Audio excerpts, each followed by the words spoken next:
Falcons. Falcons rise up. And today, Falcons fans, we didn't have to have a heart attack today. We got to chill today. We got to have an easy breezy win. Thank goodness. My heart needed the week off. I know all my Falcons fans' hearts need the week off too. You see it. Falcons beat the Carolina Panthers 38-20. Make easy work of the little Panthers down there, up there I guess I should say, in North Carolina, in Charlotte. And look, I don't got too much to say. The Falcons, as good teams should do, they beat a team that they are clearly better than. They took care of business, and they did struggle a little bit in the beginning parts of the game. They did struggle in the first half. Offense didn't come out great. However, after they struggled a little bit, first possession didn't look great, they came out and they put their foot on the gas, and most importantly, they started running the ball with the best running back duo in the league. You can at me if you want to, I don't care.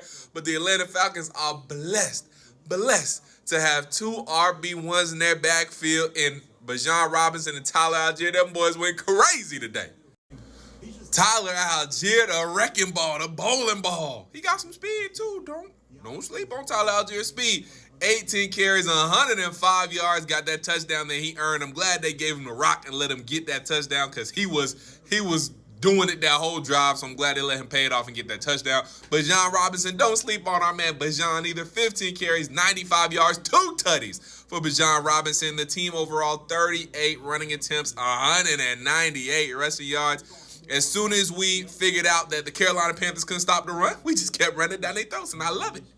It's just so nice to when Bijan needs a little breather, he can come out the game and Tyler Algier comes in and we don't miss a beat. I mean, again, these two dudes are two legit RB1s. Tyler Algier is an RB1 on a whole bunch of other squads, not any other squad, because, you got some good running backs on other squads too, but he's an RB1 on a whole lot of other NFL squads, so the Falcons are blessed to have both Bijan and Tyler on the same squad, and they showed why today. Both of those guys carried the Falcons offensively, but Big Perk Thuggins had himself a nice day as well. 19-30, 225 yards, a tutty, no turnovers. After, again, a little bit of a slow start, Big Kirko turned around, had a pretty productive day as well.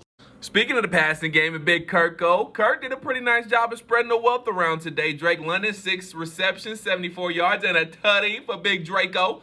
Kyle Pitts, another solid game. He had some big gainers, too. Only 3 receptions, but 70 yards, 23.3 yards per reception. We like to see Kyle Pitts on the big gainers in a nice performance in back-to-back games. He had 88 yards last game, 70 yards this game. It seems like Big Kirko done figure something out with old Kyle Pitts. We're going to see how that keeps developing. Darnell Mooney after a big game. Again, with all the weapons the Falcons have, and with this being a predominantly run-heavy game, not everybody in the receiving game can have a big game. Not everybody, period.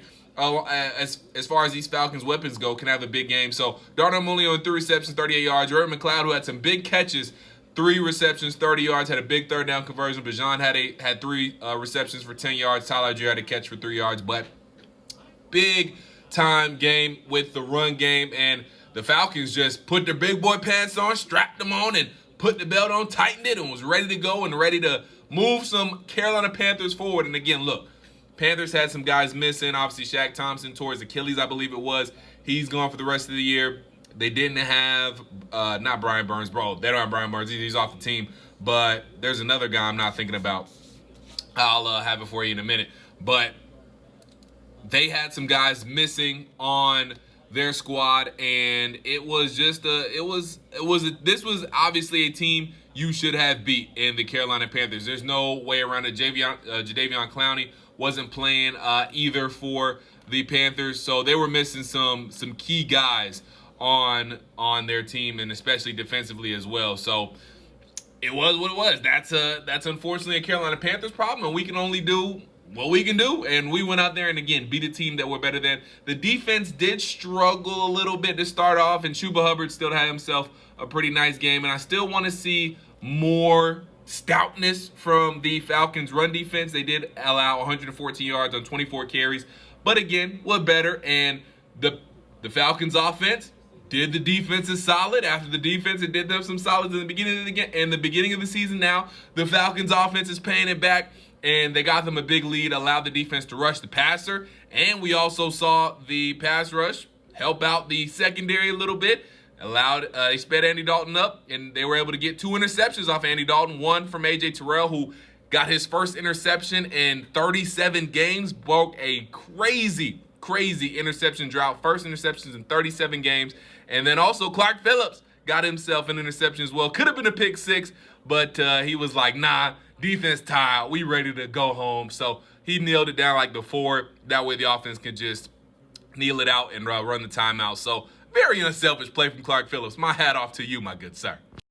All in all, I'm proud of this Falcons team. Again, offense came out slow beginning of the game. Think they were trying to pass the ball maybe a little too much. Figured out the run game was working. So guess what? They stuck with the run. It ain't that hard. It ain't got to be that hard. So very happy with the adjustments Zach Robinson made on offense to get a ball to Tyler.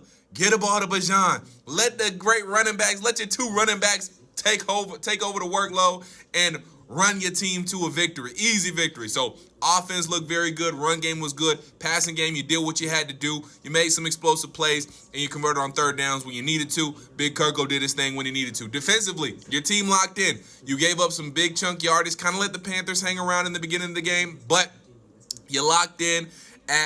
You locked in nicely in the second half, made some stops when you need to, got some turnovers at the end. Again, thanks to the offense building up a nice lead for you, nice double-digit lead for you. So you were able to let the pass rushers pin their ears back, get after Andy Dalton, and that resulted in Andy Dalton having a little pressure, having to rush his throws a little bit, and you get 2 interceptions. Again, one from A.J. Terrell, one from Clark Phillips. So again, all in all, you did what you needed to do as the Falcons, and I love to see it. Again, like I said earlier, want to see the Falcons' run defense still get better. There's still a good amount of room for improvement there. Don't want to be allowing 148 yards per game. Now, again, today they only allowed 114, but still, there's a lot of room for improvement. Want to get that number to as close to 100, even under 100 if possible. But it is what it is.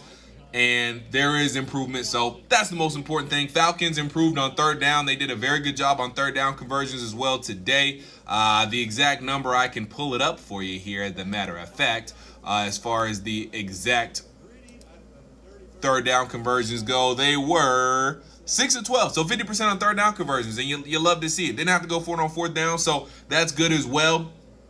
But before I get out of here, talk about how this sets up the Falcons so nicely. You are now 4-2 overall, 3-0 in the NFC South, 3-0 in the division. That is huge. You are now not going to go any worse than 3-3 in the division. Hopefully, you should sweep the Panthers and you go no worse than 4-2. I think that's pretty good, and that's a key to making the postseason. Also, you also 4-0 now in the NFC conference overall. That's big as far as making the playoffs too. So they set themselves up nicely to give themselves a nice ramp as far as making the playoffs. Now you got a big game against the Seahawks. That'll be huge. That'll be a good test for the Atlanta Falcons to figure out where they are as far as the rest of the NFC goes too. So big game coming up next week. Got to lock back in, get it going, but you did what good teams do. You beat them handily, a team that you're better than. So proud of my Falcons getting a W. Let me know how you're feeling in the comments. Falcons win 38-20. We celebrating all week, Falcons. We up, baby. Let the world know.